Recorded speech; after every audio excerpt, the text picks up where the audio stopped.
고추나 가지 심어놓고 그대로 두어도 열매는 열립니다. 그러나 그렇게 키우는 곳은 없죠. 텃밭농자 가지재배도 마찬가지입니다. 열매가 더 열리게 하는 것도 그렇습니다만 그대로 두면 고추나 가지 모두 쓰러지죠. 텃밭농장 가지 열리는 대로 따먹는다 하더라도 방치해두면 가지 제대로 열리지 않죠. 왜냐? 모든 식물은 초창기는 햇빛 선점을 위해 자라려고 합니다. 생존 본능이죠. 그러다가 생명이 다할 때쯤이면 종족 번식을 위해서 애를 쓰죠.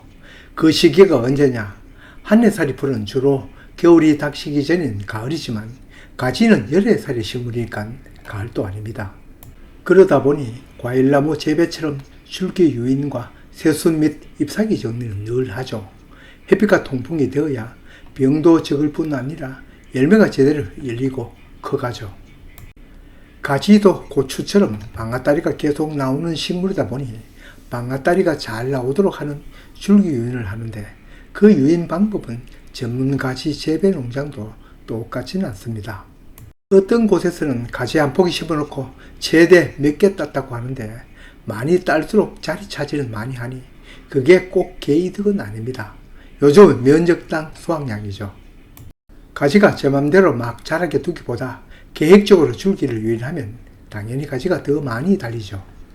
전문 농장은 대부분 하우스 시설 재배를 하니 천장에서 유인줄을 내려 줄기를 유인하는데 한정된 면적의 수확량을 늘리려면 밀식 재배를 하니까 두 줄기만 유인하여 키우는 경우가 가장 많습니다. 반면에 막대기를 세워서 줄기를 유인한 노지 재배에서는 더 많은 유인 방법이 있습니다. 아래 유인 방법은 농촌진흥청에서 모델로 내놓은 것인데 여기 외에도 더 있습니다. 크게 보면 두 줄기 유인에서 네 줄기 유인까지 아래처럼 다양한 방법이 있는데 가지 수가 많을수록 주간 간격은 더 벌어지겠죠. 저도 여기에 나오는 유형대로 한 포기씩 재배를 해보았지만 포기가 하나여서 유의미한 데이터는 얻지 못하였습니다. 손바닥 농장이야 호기심 때문에 하였지만 일반 텃밭 농장에서는 이렇게 머리 써가며 가지 줄기 유인하기보다 더 쉽게 유인하여 가지 따먹는 방법을 선호할 것입니다. 손바닥 농장도 지금은 그렇게 키우고 있습니다. 남들은 보통 포기 간격을 60cm 이상으로 심어 가꾸지만 우리는 그보다 좁은 50cm 간격으로 키우면서 간편 유인 방법으로 키우다가 가지가 많이 벌어지면 전정을 하죠. 그 전정하는 영상은 손바닥 농장 채널에 있습니다. 줄기를 유인하는 방법도 간단합니다. 앞에 소개한 줄기 유인 방법은 방앗다리 줄기를 2개에서 4개 정도로 계속 유인하는 방법인데 비하 여기에서는 한 가닥 줄기를 유인하는 방법으로 방법이 간단하고 포기당 자리 차지가 적다는 강점이 있습니다.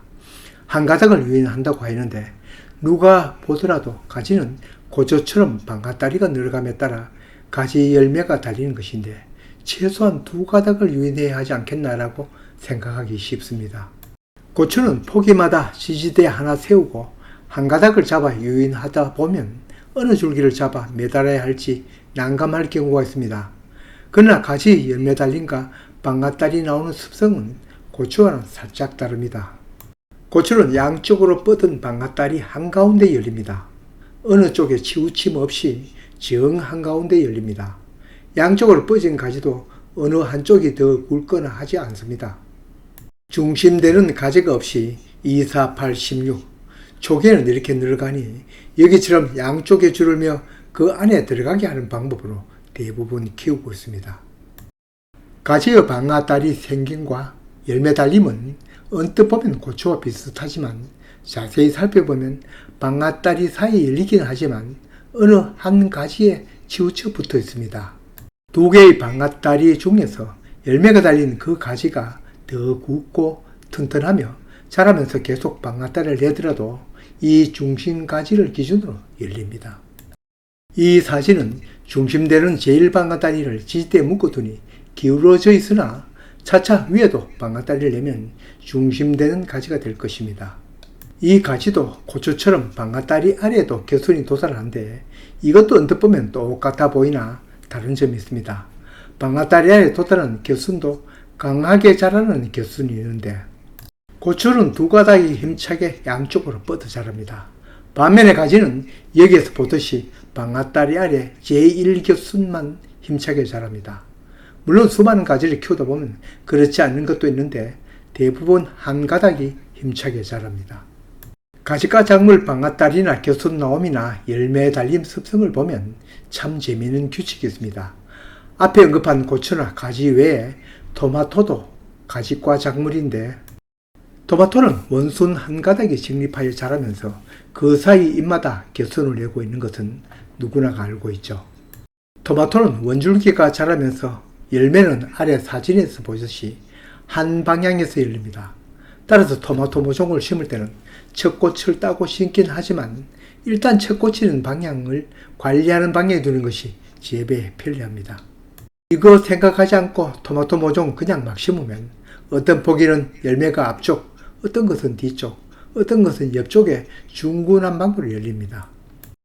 잎이 너무 무성하게 자라면 토마토 비대에 방해가 된다면 잎을 제거하는데도 가지와는 다릅니다. 여기처럼 토마토 열매는 세 잎 건너 열리는데 그 중간에 열리는 잎을 제거합니다.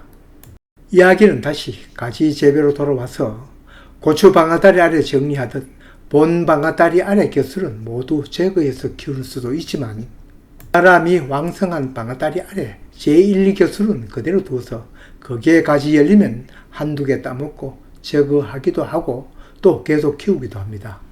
첫 방앗다리 중 가지가 달린 가지, 즉 제1방앗다리 가지를 지지대에 묶거나 아니면 위에서 줄을 들여 고정시키거나 하고 연이어 그 위에 생기는 방앗다리도 같은 방법으로 고정시키면 됩니다. 이후 많은 방앗다리가 생겨나서 자라도 원줄기를 찾아 묶어주니 비교적 안정되게 커갈 수 있습니다. 물론 앞으로 남은 일도 있습니다. 가지는 고추와 달리 잎이 아주 넓으니 가지가 늘어나고 열매가 달리면서 커지면 열매 열림과 자람에 필요한 잎이 아무 도움도 되지 않는 잎에 가려 광합성에 방해가 될 수 있습니다. 또 통풍에도 방해가 되어 병 발생 위협도 있죠. 열매를 수확하고 나서는 가지가 달렸던 줄기와 잎은 그 효용 유무에 따라 정리합니다. 지금은 그 원리만 얘기 드렸고 가지 순과 잎 정리에 대한 영상은 손바닥 농지에서 올린 영상도 여러 편 있지만 과학적 원리에 따른 관리 영상을 소개하니 참고하시기 바랍니다.